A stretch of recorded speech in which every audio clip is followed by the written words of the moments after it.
Hey, hi, my name is Jared English, and I'll be presenting a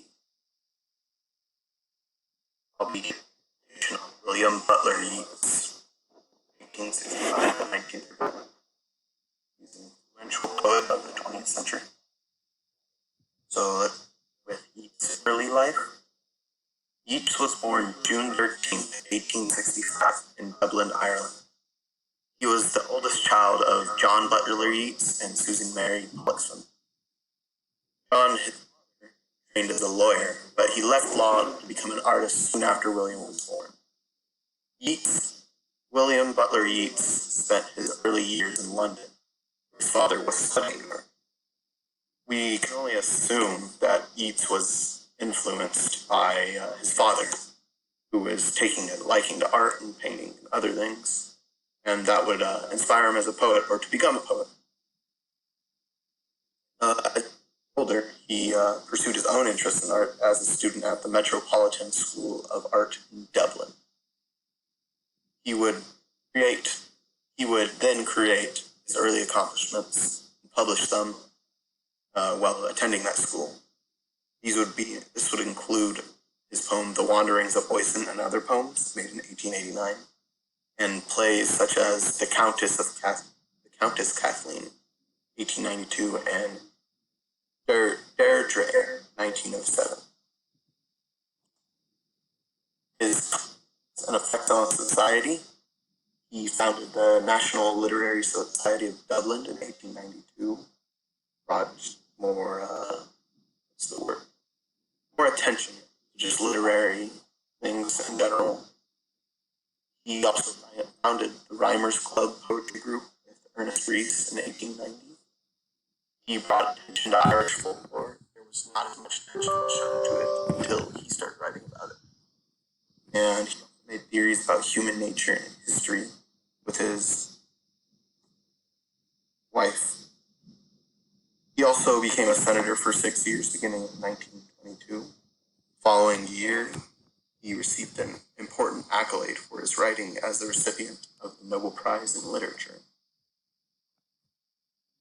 They say Yeats was selected for his always inspired poetry, which in a highly artistic form gives expression to the spirit of a whole nation.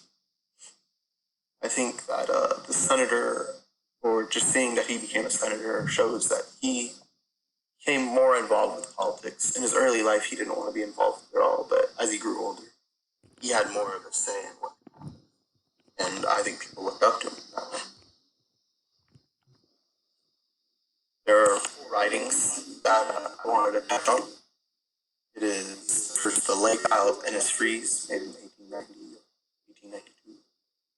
It's about an actual place near the coast of Ireland, and he talks about how he would be secluded there and he would find peace and he would just look around at all of the surrounding nature. It's very romanticized in a sense. And he just talks about how peaceful it would be, just sitting there alone at the river. And then he also wrote Easter 1916, made in 1916, obviously. This was a response to the Easter Uprising in Ireland, which was a rebellion that eventually led to the Irish War for Independence and the Irish Civil War. There was executions going on. Him seeing that, wanted to write about it. He also wrote An Irish Airman Foresees His Death in 1919.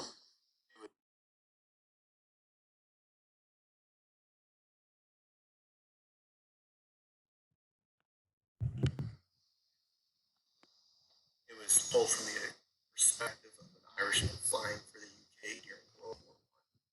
Showed his supposed accounts, narrated accounts about how he was struggling with the thought of death, how he was going through this, and ultimately just showing how World War I was so scary. And he also wrote The Second Coming, 1919. He this derived from Christian ideals, doesn't necessarily align with it, but it was about apocalypse coming and just an alternative like ending to what could have happened.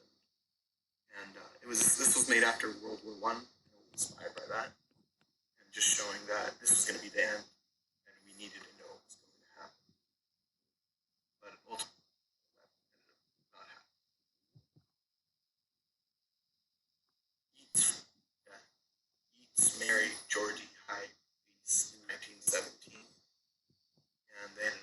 two children, a son, Michael Yeats, and a daughter, Anne Yeats.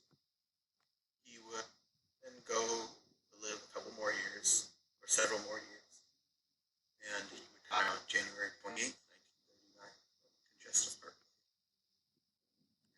There's the source cited,